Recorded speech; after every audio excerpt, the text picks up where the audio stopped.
Hello, today I'm going to be walking you through setting up a Polkadot Validator node with monitoring using Grafana and Prometheus. And the first thing we'll do is head over to the Syntropy stack GitHub repository. You can find it at github.com/syntropynet, and we'll be working in the Syntropy blockchain integrations repository. So once you're in the repository, you'll navigate to the Polkadot Validator and you can clone the repository. And basically we'll be sort of going through how to use the Syntropy stack to set up a validator node and just showing you how easy it is and also how it has security and reliability built into it. So this guide is based on the Web3 Foundation's Polkadot Secure Validator example, but ours is a little bit different because we'll be running all of our containers, all of our services inside Docker containers, and we'll be connecting those together using Syntropy. This is a diagram showing our system architecture. We're going to be using two separate cloud providers, AWS and DigitalOcean. I'll be running the validator on the AWS EC2 instance, and the Polkadot monitoring stack will be on the DigitalOcean droplet. So you can see the validator has a Syntropy agent. We'll run the node exporter, which is going to export metrics about the actual VM to Prometheus, and we'll have the validator, which will also be exporting metrics relative to the Polkadot network to Prometheus, and then we'll have the monitoring node, which will also have its own Syntropy agent, and then we'll be running the Grafana UI, so you can view the metrics of the dashboard. Prometheus will be collecting all of that data. Then we're also going to use Let's Encrypt to generate SSL certificates so that we can use an Nginx proxy to proxy all our traffic to port 443 so that we can make use of HTTPS. So we'll access the Grafana UI via Nginx through the web browser, and then the Polkadot validator will be speaking to the other nodes on the network through the open RPC port. So the reason Syntropy is so useful and important for this use case is that it adds additional layers of security by default, because your monitoring and your monitoring node and your validator node are connected through VPN tunnels, so all of the traffic is encrypted. It also, by running in Docker containers, we don't have to expose ports to the internet. So in addition to sitting behind the firewall, we can close off unnecessary ports, so we can make sure we only get traffic on the ports that we want. So you can go through the documentation here in the repo to sort of read a little bit more, but I'll be going sort of straight into the building. So just a few prerequisites before we get started. You'll need a Syntropy Stack account, which you can get from syntropystack.com. And then you'll also need an active agent token, which you can get from the drop-down menu here and going to agent tokens. I like to generate a new agent token per project. You'll also have to have Ansible installed. Make sure it's higher than version 2.9.17. And then we'll also be making use of Terraform. Make sure your version is greater than 13 but less than 14. The versions outside of that have trouble with DigitalOcean. Then finally, we'll just need an AWS account and a DigitalOcean account. You can see I have mine set up here for my droplets and my EC2 instances. So the first thing you want to do is prepare the Syntropy stack. So we'll want to make sure that we have the Syntropy CLI installed, and then we also have the correct environment variables set. Also want to install Ansible and the relative Galaxy collections. Just going to go through, I'm not going to go through that process, but you'll be able to see that I have the required dependencies installed.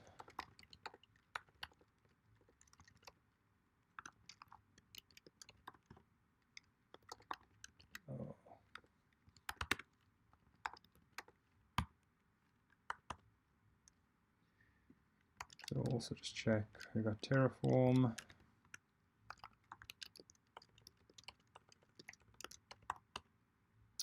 And then we also have Ansible.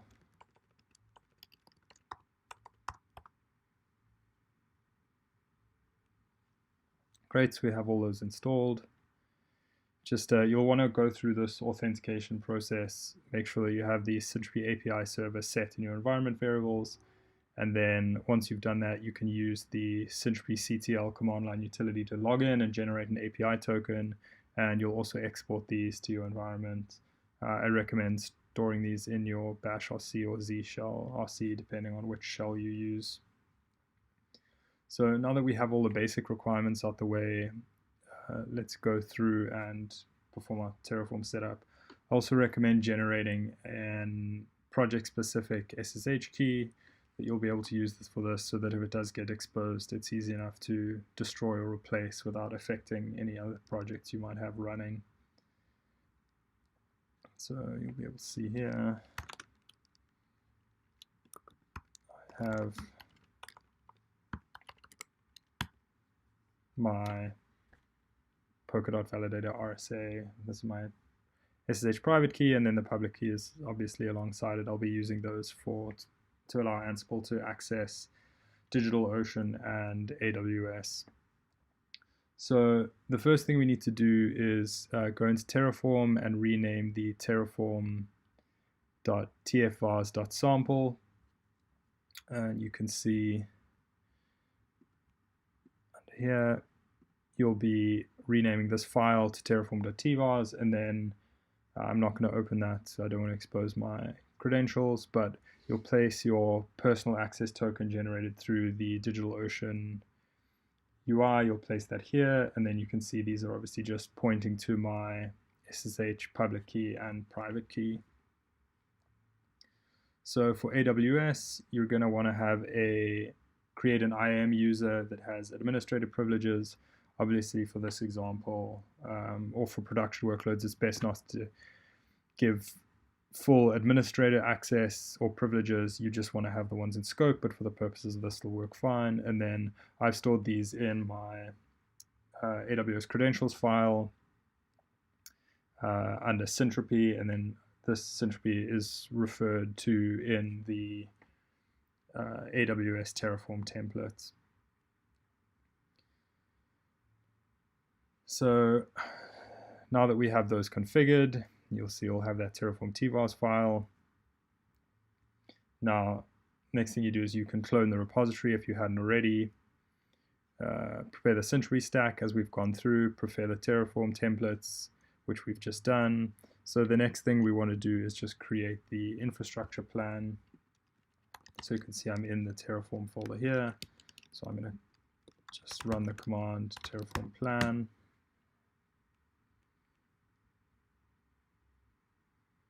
You'll be able to see the output of the infrastructure that it's going to generate. You can see these are all of our resources that it's going to create. So now we can apply this.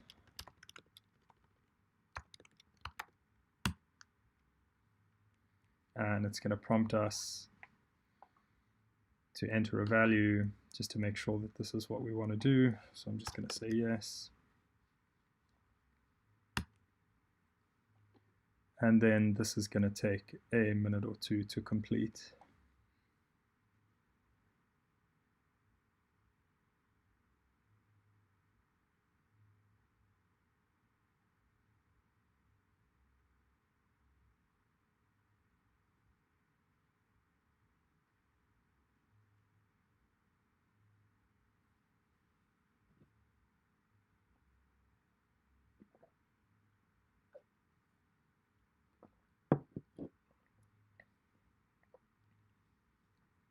Okay, you can see it successfully created our resources.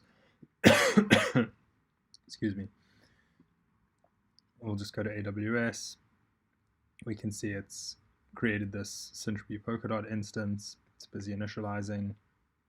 And we go to DigitalOcean.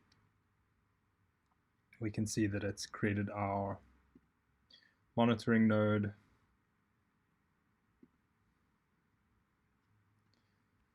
have a look at some of the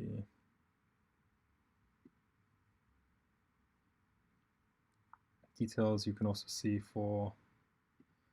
we've created our firewall, which is blocking all of the unnecessary traffic that we don't want to see.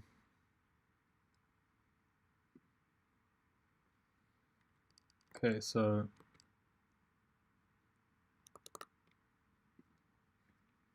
now that we have the infrastructure up and running, the next thing we need to do is create some DNS records to point our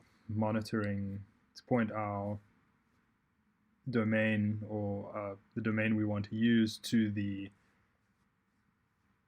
public IP address of the monitoring nodes, the public IP address of the monitoring node. So to do this, we're going to use a service called DuckDNS. But first, what I want to go and do is I want to go to get the inventory file that was generated by the Terraform process, and I'm going to copy the public IP address so that when I go to DuckDNS,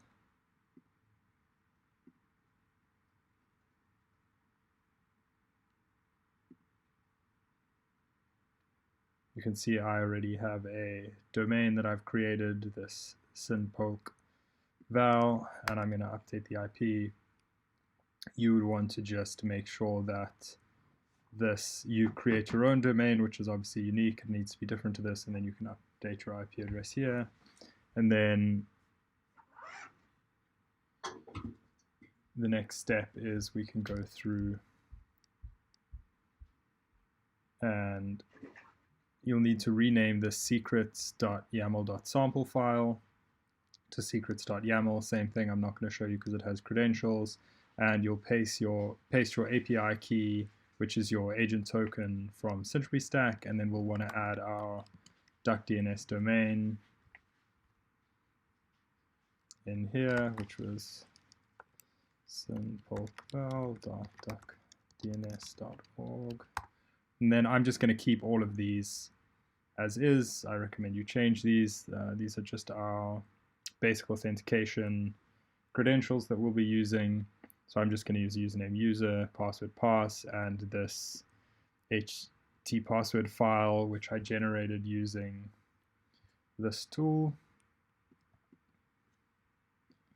So you can go through and create your own. And then you would copy and paste this into your credentials file. So you'd obviously do that in the secrets.yaml file. So now that we've done that, we're ready for the authentication, we can move ahead and actually provision all of our infrastructure and deploy our services. So that's going to get done using the main YAML file, and you can see we're going to import a variety of the playbooks that we have in here. And the first step is we're going to provision the hosts. This is going to install Docker and WireGuard and the necessary Python dependencies. And we're going to deploy the Syntropy agents on each virtual machine.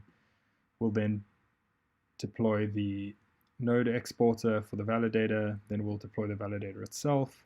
Finally, we'll deploy the monitoring stack, which will be Prometheus, Grafana, Let's Encrypt, and the Nginx proxy. And then finally, we're going to create the Syntropy network. So running the single playbook will go through all of these steps and do it for us. So I'm going to cd into the Ansible folder, and then I'm going to run this, and I'm just going to add a verbose flag.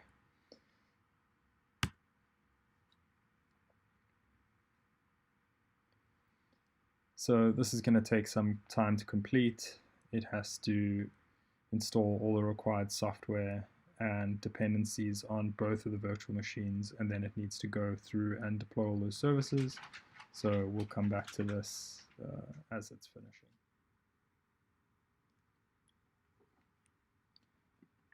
Okay, we can see that completed successfully. We have all OKs, no failures. So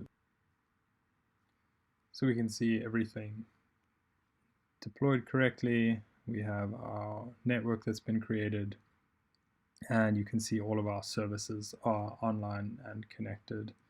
So we can go in, you can see we've just connected our 2 nodes, and here are all of our connections. So the next step is we want to go to our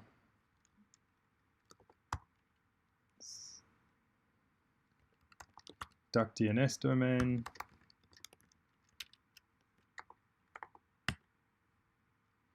And we're going to enter our credentials that we created earlier.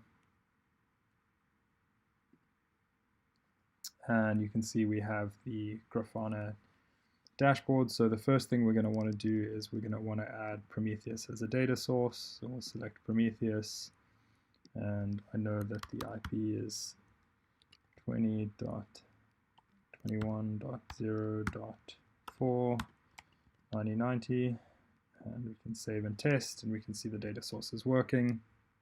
So the next thing that's left to do is we want to import dashboards. Now we have 2 dashboards that we're going to want to use. The first is the node exporter, so we're going to want to copy this ID, which is the 11074, and we'll import that, set Prometheus as the data source, and we'll import it. And you can see here we have the node exporter, which is exporting metrics from the validator node. So this is for the virtual machine. We can see we're using 94% of the CPU. This is how much memory is currently being used. And then once we have some data start to come in and out, we'll see the read-write usage of the disks. Next step is we want to import the Polkadot metrics. So we're going to go to the platform. We're going to go back to Grafana. We're going to import it using this ID, the 12425. Again, we'll select Prometheus as a data source. And here we can see the telemetry data for the Polkadot network. We're not seeing any networking action yet because the node isn't actually connected to the network yet. We need to generate some session keys and connect that.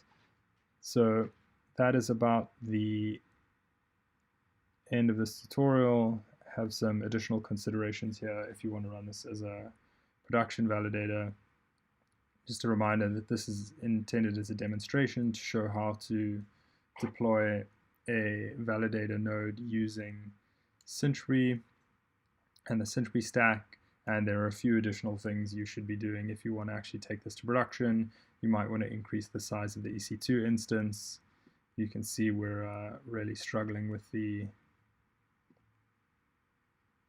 CPU usage, although it seems to be going down somewhat now.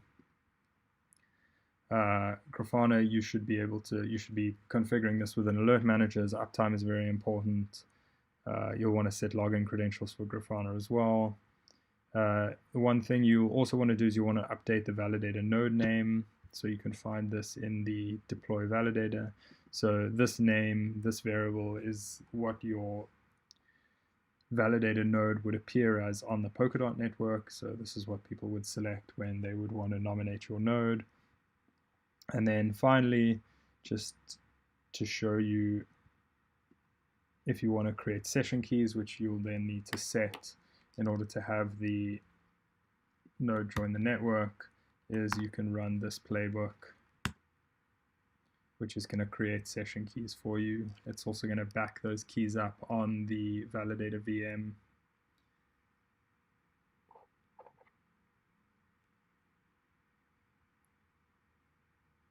So you can see here's the result.